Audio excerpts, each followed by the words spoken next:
Hi guys, James at Rampant Lion Reviews again for you today with another beer review. For this one, we are going to stick to Sweden and we're going to return to a brewery that's featured on the channel a couple of times before. So the last beers that I've had from this brewery have been very nice, and the one that we're going to try today is another style that I've not had from them before. So fingers crossed this is another good one. Hopefully it makes for an interesting review, and I hope that you guys enjoy my take on this beer as well. So yeah, for this review then, we are going to head to a little place called Surte to the north of Gothenburg, Göteborg, up on the Swedish west coast, and we're going to have a look at my third beer from Beerium Kraftölsbryggeri. So this particular beer is called Ecstasy of Gold. It comes in at 7% ABV, and this one is an IPA. Exactly what kind of IPA it is, I'm not 100% sure, but I think this one is supposed to be a little bit more of a kind of bitter beast. But this beer was very kindly sent to me by Eric from the brewery. I reviewed their Renegade Priest's Black IPA a couple of months back, and then they sent me a little box of 4 beers to take a look at on the channel as well. The last time we reviewed the Local Mind, which was an American Pale Ale, and this is the second of the 4 beers that they sent to me that we're taking a look at. But I think he sent me like a West Coaster, a New England, a Stout, and also a Pale Ale. So yeah, I think this one is probably going to be a little bit more like a West Coast IPA, but we'll certainly find out when we open up. But yeah, the Ecstasy of Gold, 7% IPA, this one. And I have to say, I'm curious to see how it turns out, because these guys seem to be doing some pretty interesting stuff actually. Still very, very small scale, of course, but the quality of the beer seems pretty strong. So yeah, it'll be cool to try a few more beers from these guys a little bit later on after we finish the ones that were sent to me. So yeah, cool to feature these guys again, and we'll see how we get on with this video then. As always with my reviews, I'll tell you a little bit about the brewery before we taste the beer. If you want to get straight to the tasting, just fast forward.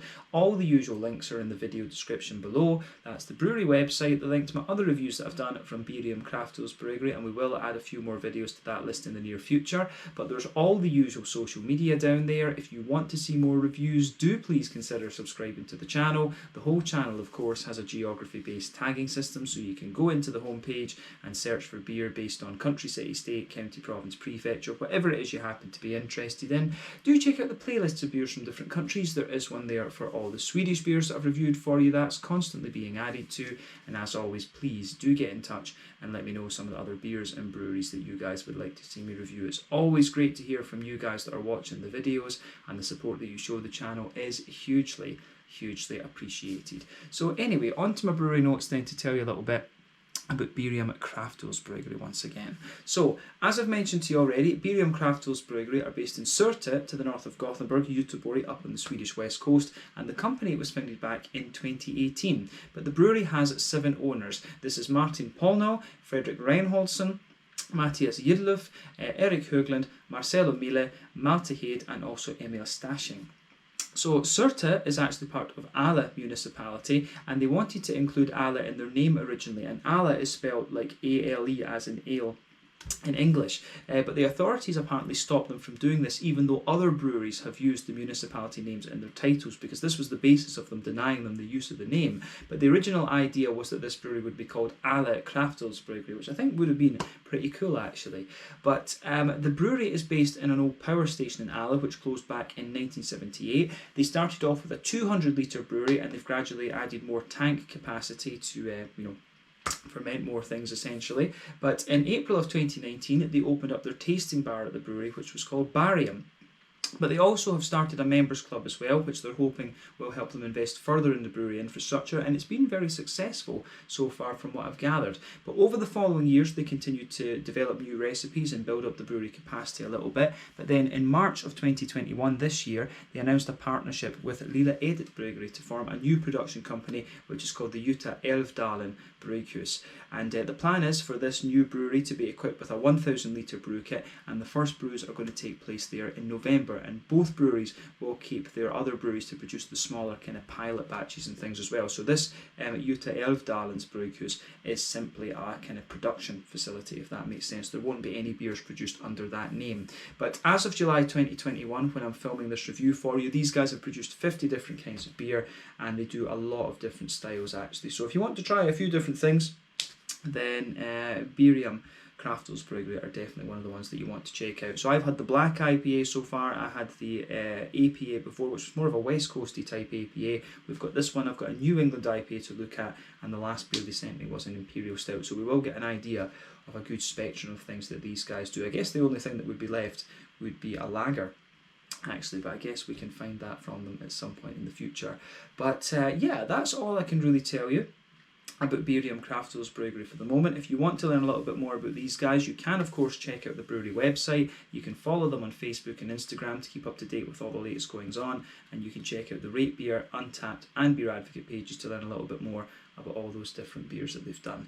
So yeah, let's get this guy out and we'll get on with the tasting then. I'll just let you have a little look at the artwork on this one. So as you can see, it is pretty straightforward, and as you go round the side on this one, you can see there is the Beerium Kraftölsbryggeri symbol, which is quite nice. You'll find this in some form or another on each of the different beers. This is a 330ml bottle, of course. Plain black bottle cap on this one, and I'm not sure exactly how much you would pay for this one in Systembolaget. I'm not sure if it actually is available in Systembolaget, but yeah, because they sent it to me, so I never had to look. But yeah, 7% IPA, this one, Ecstasy of Gold. And it says it contains oat malt and wheat malt as well as regular oats. So yeah, I'm not sure. Could this well just be another kind of New England IPA? Maybe it's a slightly more bitter New England IPA, who knows? But yeah, 7% IPA of whatever description it is. But yeah, let's get this guy out and we'll get on with the tasting there. And thank you again, as I said earlier, to Eric at the brewery for sending me the beers that he did. So yeah, let's get this guy out and we'll get on to the tasting. But it was quite funny when I was talking to Eric on the on Facebook Messenger, actually, because I think he was wanting to send me a big bunch of beers, and I had to say to him, no, just send me a couple, because I've got such a kind of crazy supply at the moment that you know, sending a bunch of them would not it'd be very difficult to get through all of them. It would be a little bit of a waste. But yeah, anyway, he sent me 4, and I think 4 will be enough. So yes, there we go. So we have the beer in the glass now, and the bottle's lined up, so my OCD is happy. But yeah, it definitely looks more like a New England IPA rather than anything else. So yeah, before the head on this one disappears then, you can see that there's a solid, I would say between a quarter and a third finger of a frothy, I would say cream coloured head. That's faded away to be a very kind of thin foamy layer. But yeah, 1 or 2 big bubbles sticking towards the side of the glass, a few little ones going up towards the bottom of the head. But you can see this beer is hazy as hell. That is crazy. In terms of the colour of this beer though, I would describe it as being like a mixed tropical fruit juice. You know, it's one of these dark, it's a darker kind of IPA, this one, but I think in terms of appearance it's quite obviously a New England IPA. So remember, the colour of your beer depends on a few different things. 1, the type of malts that you use, this determines the magnitude of the colour. 2, the length of your wort boil is also going to play a role. The longer you boil the wort, the more the sugars caramelise, and thus you get a darker colour of beer. Any adjuncts that you use and any barrel aging that you do will also affect the colour too, but those 2 factors tend to play more of a role when it comes to sour beers, not so much when it comes to IPAs of any kind, unless we're talking about fruit IPAs, of course. But yeah, this one certainly looks the part of a New England sort of hazy IPA, this one, but one of the darker ones I've come across in recent times. But you can see the level of haze to this beer is very impressive. It's pretty much, you know, 100% opaque. I don't think there's any getting away from that. And remember, when it comes to the level of opacity or haziness in these New England IPAs, it usually depends on the wheat, the oat, and the yeast, and all 3 of these will play a role, of course. But yeah, I think we don't really need to say much more about the appearance of this one. Nothing too surprising about the colour, about this beer in terms of its appearance, other than the fact that it's a wee bit darker than some of the other ones. But yeah, certainly it looks the part. So we can take a closer look at the aroma of this one then, and just see how we go. So let's see what this beer has in store for us, this one. Oh, that does smell pretty nice, actually. So first impression of this is, I'm going to say, it's actually got it's got a very juicy but slightly sharp fruity character to it, and that makes sense. Or slightly citrusy, I guess we could say. It's got a bit of a citrusy sharpness to it and a wee bit of a nice juicy fruity character, but a lovely big, as we say, a lovely big oaty malt base. This one, you can smell the level of creaminess out of this beer. This one I think is going to be a little bit ridiculous in terms of its creaminess for sure. But yeah, it does smell very, very nice, in fact. So, yeah, this one's going to be really interesting. But yeah, first impression of this beer, lovely, big, juicy IPA, this one. But you know, this beer is going to be thick as shit, basically. It's going to be one of these big beasts. But I think we're going to enjoy this. So yeah, let's try and break the aroma down for you just a little bit more then. So straight away with the backbone of this beer, you can smell a lovely kind of smooth white bready character in there, definitely. There is a little bit of wheaty bitiness at the back of the nose, but I would say the aroma of this one is kind of dominated by sort of oaty creaminess, although I would say the wheaty character, you know, the more that you smell of it, I do think the wheaty character gains a little bit more prominence and fairness. So I think that's definitely a fair statement to make. But yeah, absolutely, that is fair. So yeah, big, massive, thick malt base there. White bready notes in it, a lovely little bit of a kind of bread crusty quality. You can smell the bit of, a bit of wheaty bitiness there at the back of the nose. But on top of that, of course, it's all about the oats. And the oats are quite interesting because they do come across as quite creamy, but at the same time, the more that you smell of this beer, you get a little bit of that slightly drier, kind of powdery sort of thing from them as well. But yeah, there is a good little bit of sweetness to the malt base in here as well. You're getting a nice big oily, you're getting a nice little bit of a kind of oily caramel out of this one, but you've also got that kind of Werther's Original butter candy type thing as well. I keep saying as well in this video, that's bad. But yeah, lovely kind of butter candy, Werther's Original type quality to this beer, which I do enjoy. I do enjoy that in the New England IPAs. As I've told you in previous reviews, when it comes to these New England IPAs, there's quite a few different directions you can take these beers in. They can be a little bit more kind of farmhousey and yeasty. They can be more rye leaning and grainy, such as the Alchemist ones. They can be wheaty and bitey like Trillium. They can be oaty and creamy like Treehouse. They can be a little bit more kind of barley malt leaning and bready. Or they can be a little bit more kind of brown sugary leaning and sweet, if you like. And quite often these beers will display multiple characteristics. But yeah, the aroma from this one, as I say, this is a big oaty beast of a beer, but you do get more and more brown sugar out of it the more that you smell of it. So sweet caramel, nice, as we say, a nice, yeah, sweet caramel, a nice kind of oily, as we say, a nice bit of a more kind of oily butter candy type thing, and there is a wee touch of a kind of McVitie's digestive biscuity sort of thing to this one. It's making my nose itchy. But yeah, the malty character in this one I think is very, very nice, in fact. So yeah, the quality of this beer is, or the flavour profile of this beer, the malty side of things, I think is really nicely executed. I'm just curious to see how thick this is going to come across as being when we actually taste the thing. But on the hoppy side of things, back of the nose, you can certainly pick out a wee bit of earthiness with this one. This beer has a big green component though, and it's actually quite pungent. I wouldn't describe it as being spicy, but it's a very, very bright green component that you get out of this one. Lovely big floral aromaticity. The grassy character in this beer also has a good little bit of zestiness to it as well. So yeah, I'm not sure exactly what hops would have been used in this one. I always used to like playing guess the hops, but it's not quite as fun anymore because there's so many of them, and 9 times out of 10 you're going to be wrong.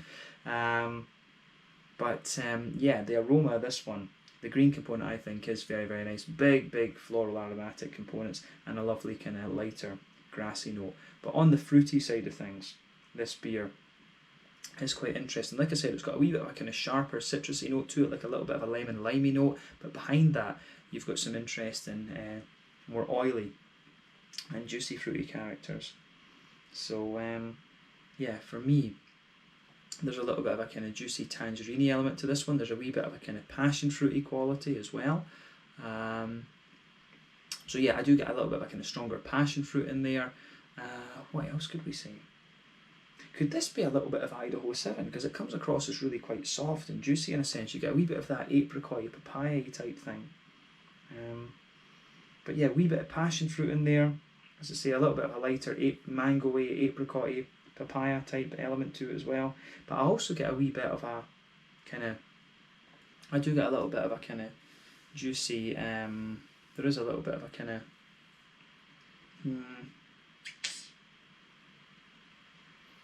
Yeah, there is a wee bit more of, I say, fruity. There's almost a wee tiny bit of a red fruity character to this one as well, which is quite interesting. So I do wonder, there could be a little bit of cascade in this, sitting underneath. So that's an interesting thing to take away from this. This could be a little bit of like Idaho 7 and Cascade or something. I really don't know. But you do get a wee bit, I think there is a wee tiny touch of an orangey note out of this one, and that could be Mosaic or it could be Amarillo. It's a bit hard to tell. Amarillo's usually a little bit more zesty in things, but Mosaic is a little bit lighter and more tangerine rather than being oily. But yeah, the fruity component out of this beer, I think, is very nice. The way that this beer goes together, I think, is really interesting. But take a wee bit of time to kind of ponder over the aroma of this beer before you get stuck into it. I think it is about time that we have a taste of this one though. So let's go for it. This one is the Ecstasy of Gold. A 7% IPA, obviously a New England IPA from what we've seen so far, from Beerium Kraftölsbryggeri in Surte to the north of Gothenburg here in Sweden. Let's get stuck into this one. Slange, skull, cheers, and a thank you to Eric once again for sending me this beer. Cheers.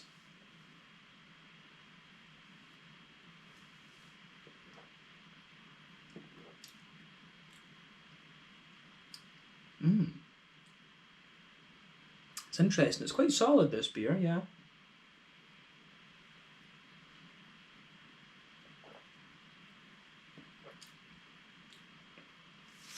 Yeah, this is interesting because you can sort of feel, first impression of this beer is that it really has a big, thick oaty character to it, and straight away you're going to notice with this beer that it's the oats that really dominate this one, and it's solid enough, but just be aware, this beer, you know, the further you go into the aftertaste with it, you can feel the oats. It's almost like oat milky in a sense, this one. And it's really thick in that category. So the malt base is actually a bit more kind of straight shooting, if you like, compared to what the aroma gives you the impression of it being. So yeah, it's almost like an oat milk IPA, this one, rather than anything else. So yeah, that's really quirky about this beer actually. So the oats really dominate the malty side of this one. You'll notice that right away with it.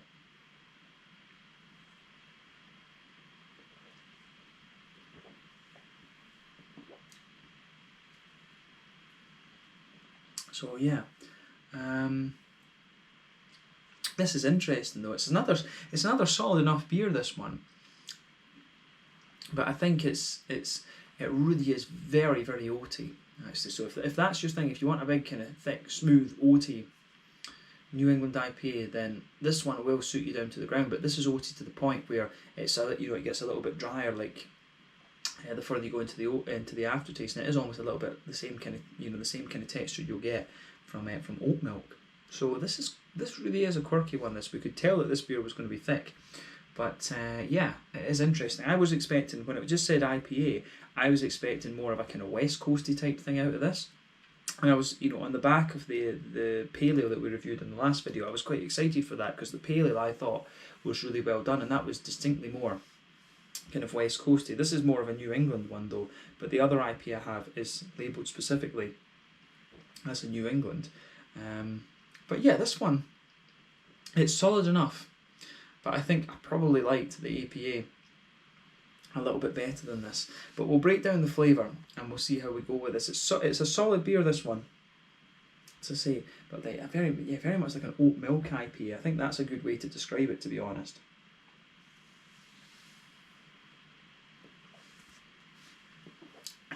But yeah, in fairness to it, when your mouth adjusts, the kind of thickness and the gloopiness, if you like, of the oats, that does start to take a little bit of a back seat, actually. So that is worth mentioning with this beer. It does, it does change it up a little bit. So I think we can,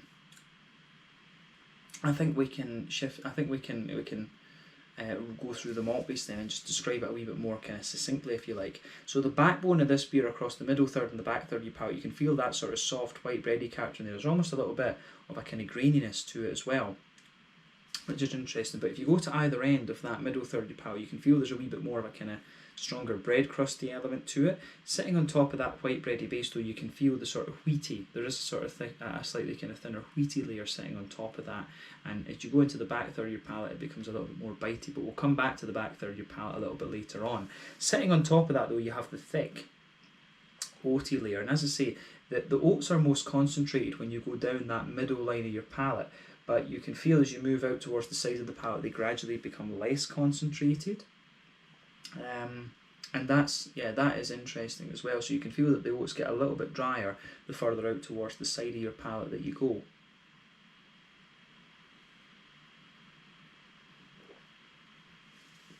So,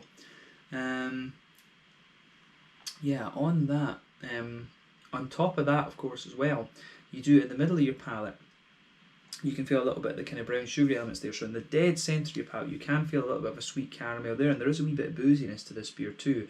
And as you move out from that, there's a little bit of Werther's original quality and potentially a wee bit of biscuit as you go further out towards the kind of edge of the palate there. But I would say the boozy notes in this beer do come across as being a little bit harsher than the other ones we've had so far from Beerium.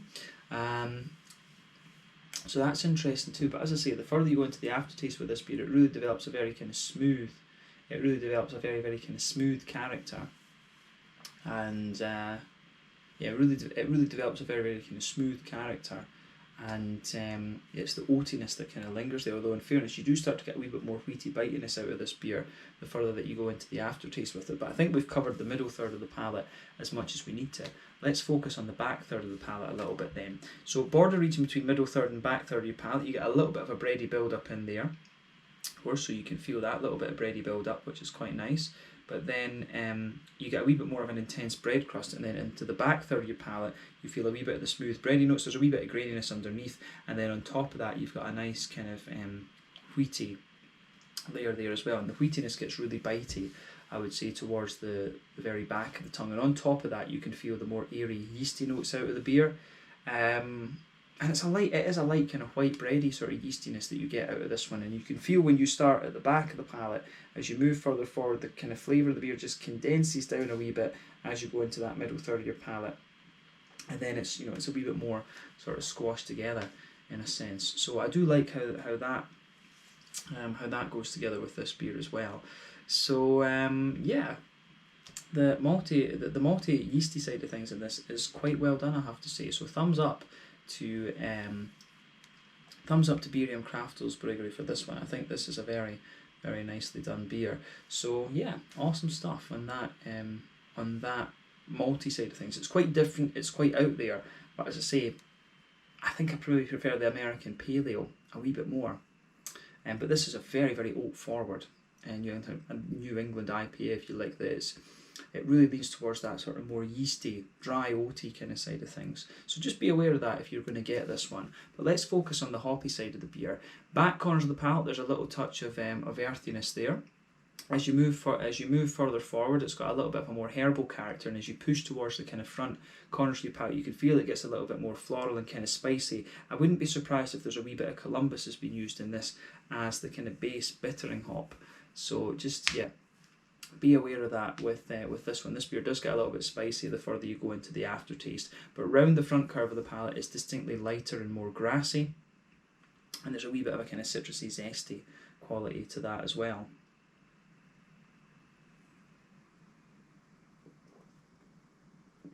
So yeah, as I say, a nice little bit of citrusy, zesty kind of thing in there.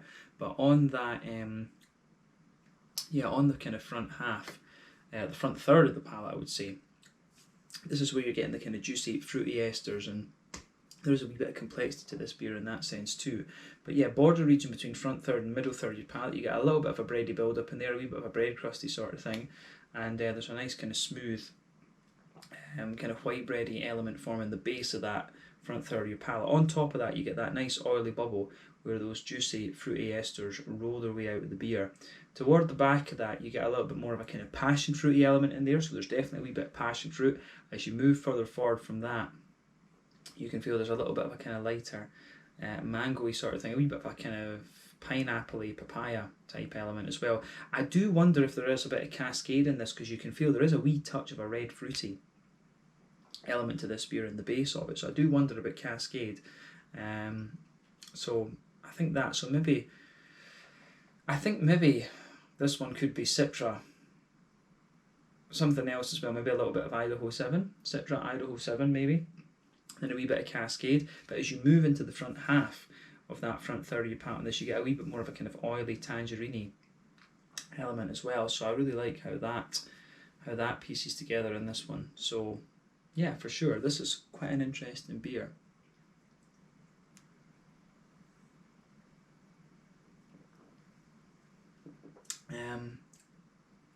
Yeah, lovely little, as I say, a lovely kind of more tangerine orangey note there. It does get a wee bit more oily into that front half of the front third of your tongue, like we said. So kind of interesting in that sense. But as you move towards the very front tip of your palate, there's almost a wee tiny bit of a limey quality underneath. And you know, the strength of the kind of citrusy elements in this does make me wonder, is there a wee bit of there could be a wee bit of Equinaut in here, of course, something like that, but that does make me wonder a little bit more about Citra, because Citra has these kind of more pungent lemon limey elements to it, especially in New England IPAs like this.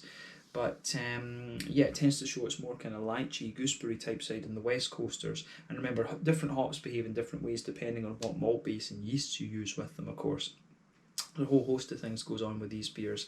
But yeah, fruity side of things, as I say, leans more towards the tropical side of things. There's a bit of a kind of tropical pungency and a bit of tropical smoothness, but you also have a little bit of a more, you do have a wee bit more of a kind of oily, citrusy side to this beer as well, and a wee bit of citrusy zestiness. So it's an interesting beer, this one. It has grown on me a little bit more the more that I've drank of it, because in the initial stage I was like a little bit but it has grown on me a little bit more the more that I've drank of it. So yeah, I think this one is quite interesting in that sense. But yeah, have a little taste of this one for yourselves and see what you think. But I certainly find this a slightly more creamy and kind of drier, oaty leaning IPA, but I think that works for it. I do think that works for it. But yeah, I think we can leave it at that for the tasting part. Let's round off the review with the mouthfeel then, as we always do.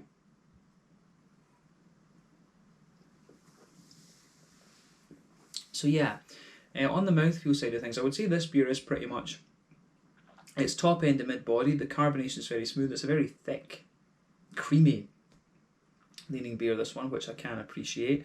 On the hoppy side of things, it's got a very nice sort of, it does have a nice big kind of floral aspect to it. I think this beer is a little bit more bitter.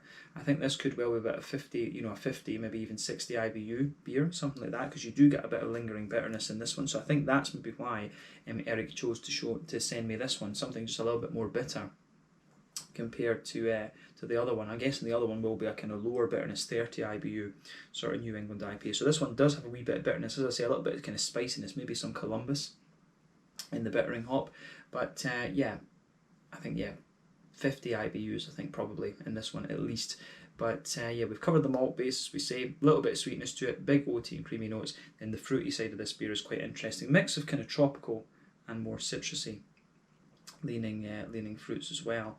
But yeah, we can leave it at that for this one, I think. I think it's a really interesting beer, this, quite quirky compared to some of the other IPAs I've had in recent times, but another solid one from Beerium. I was a bit sceptical about this when I had the first taste, but it has grown on me the more that I've drunk of it. So yeah, more that I've drank of it. English is getting terrible these days. But yes, we can leave it at that for this review then. This one was the Ecstasy of Gold, a 7% IPA from Beerium Kraftölsbryggeri in Surte to the north of Gothenburg. But yeah, thank you again for watching my beer reviews. Until the next time, please like, subscribe, share, all the usual YouTube stuff. Let me know your own thoughts on this beer in the comment section below. Let me know what your favourite beers are from Beerium Kraftölsbryggeri, and we will see about returning to these guys very soon. We've got 2 more beers to review that they sent me, so you'll see a New England IPA and an Imperial Stout coming up very soon. But thank you for watching. Check out my social media, check out their social media, and I'll see you guys in the next video. Slàinte, skål, and cheers.